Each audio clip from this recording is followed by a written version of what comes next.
Hello everyone and welcome to Speaking Steve's Bargain Beer Reviews.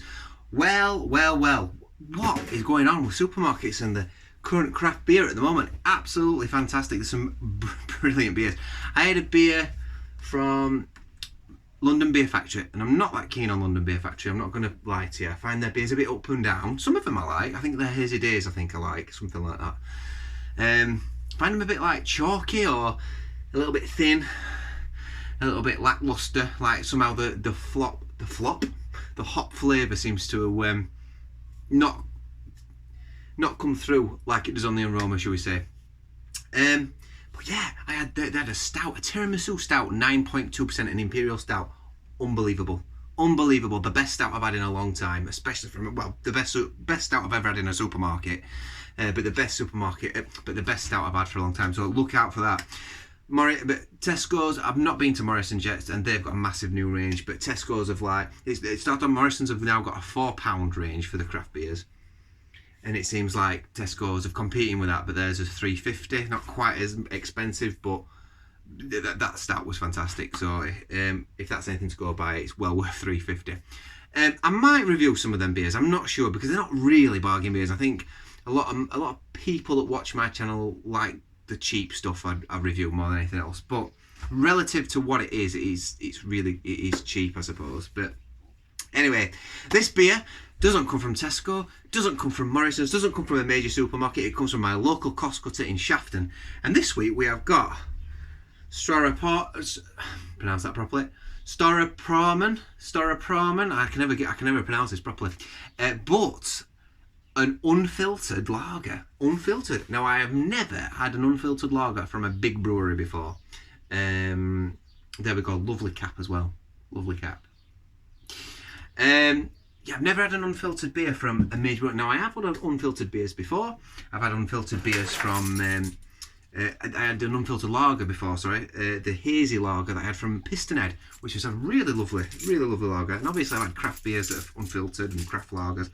But I've got my keys out because I've lost my bottle opener. But I've never had one from like a big boy supermarket, so I'm quite interested to see what this is. And this is, yeah, it looks good. There's no information anywhere about anything, and it's brewed in the Czech Republic. Let's crack it open and see what it's like. It's in a green bottle, and yeah, I am getting a little bit of skunkiness on it, but I'm getting a lovely, fresh hop herbal note coming from that, like I would expect from a Czech Pilsner. It's not calling itself a Pilsner. It's just calling itself an unfiltered beer. But let's say let's call it a Pilsner, just to make things a bit easier.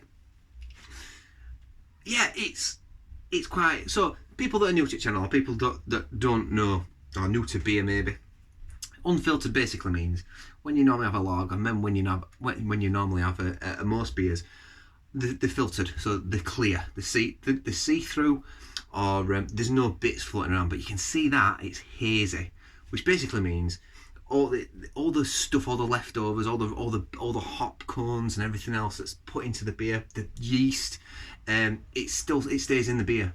Everything stays in there, so you get it. Generally, if it's unfiltered, you get more depending on what kind of beers you like, you generally get a little bit more flavour profiles. You get a deeper, more complex overall flavour to the beer, shall we say? Anyway, yeah, on the nose,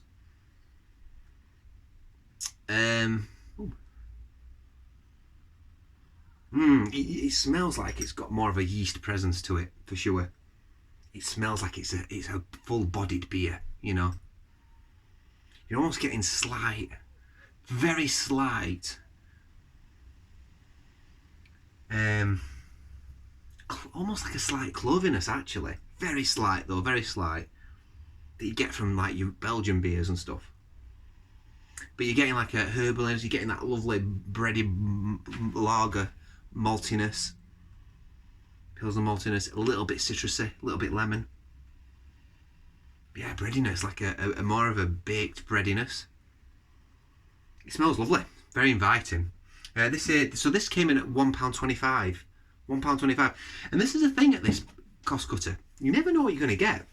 Some of the stuff they're selling there, like, it isn't priced that well. And some stuff like, I think they had Dunbar, like bottles of Dunbar in there for like £1.70 and stuff, and you think, wait a minute. And then they've got this for £1.25. Now, yeah, it's relatively, let's see how far away from sell-by date it is. We've got another month left yet on this, so that's why it's cheaper. But yeah, let's go.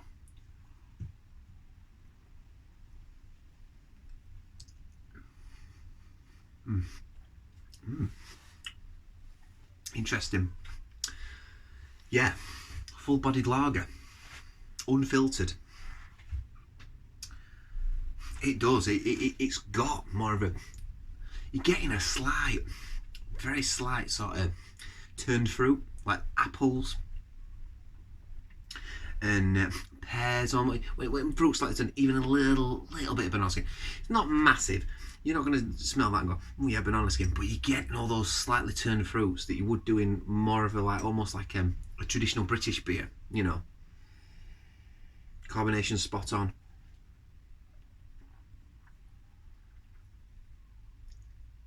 Giant shops then.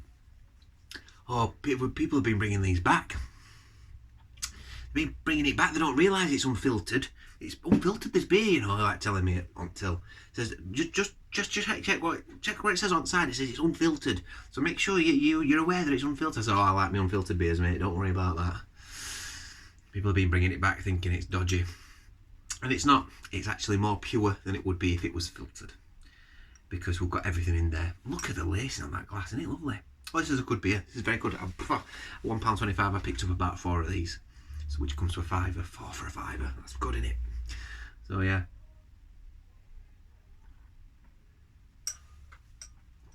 Lovely mouthfeel, lovely body to it. So yeah, it's still quite crisp. It's not as crisp. I guess it's not as crisp as a filtered lager. Therefore, probably not quite as refreshing, but it's still refreshing. And it's just got a lovely body. It's almost like halfway between a real ale, maybe, and a lager, shall we say, or craft beer and a lager, or whatever you want to say these days. There's that many subcategories to beers and stuff. It's just, you get fed up with it, don't you? I don't think it's conditioned, the bottle, but look, it's such an inviting colour, isn't it? And I've never seen this before anywhere. I don't know where he sources this stuff from.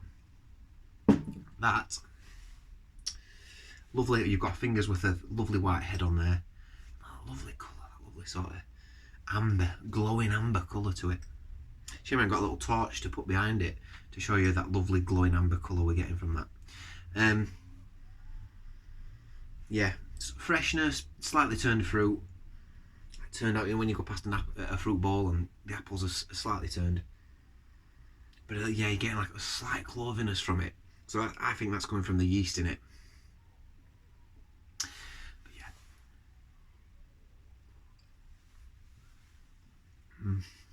Really good. Really good. Lovely taste. A little bit. It's a little bit sweet, actually. There's a little bit of a sweetness on it. But it's got a lovely dry, bitter dryness, basically, to it. That makes it really drinkable, quaffable. It's actually quite smooth as well. Yeah. So what am I going to give this? Let's just check where it's. I mean, I'm pretty sure this is going to be brewed in a proper place. Yeah. Staropramen, isn't it? Staropramen. Yeah. I can never pronounce it. Staropramen. It's like my wife. She's a nurse and she can't pronounce ibuprofen. She goes ibuprofen or other things like that. Brewed with passion, using the finest ingredients, including premium Czech hops. So I'm guessing the hops will be even like noble or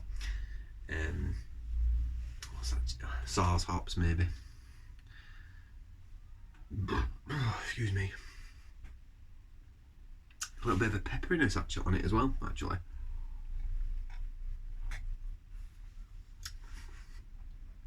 On the back end. Yeah. I love the beer. I like this enough to give it. It's not an outstanding beer. It's not quite into 9s. I don't know, it's not far off. 8.8 out of 10. Giving it 8.8. Really, it's excellent. It's a really good beer. And for the price I paid for it, really, really nice. A really good example of a Pilsner. And I like the fact it's unfiltered. It just gives it more body, more flavour. It's not always what you fancy. You might not always want an unfiltered beer.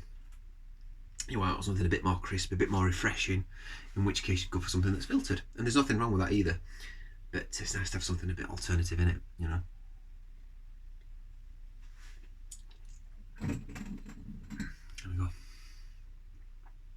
Staropramen.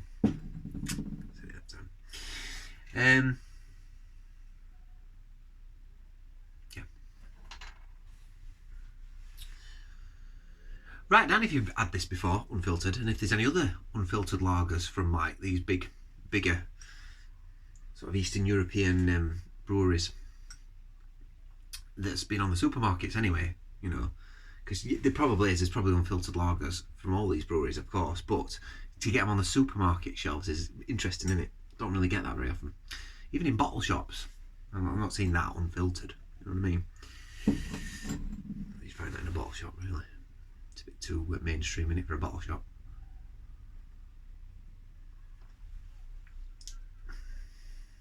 Yeah, so 8.8 out of 10 people. Let me know your thoughts and opinions on this beer. I think it's fantastic. I think it's really nice. And I'll see you on the next review. Thanks for watching. Bye.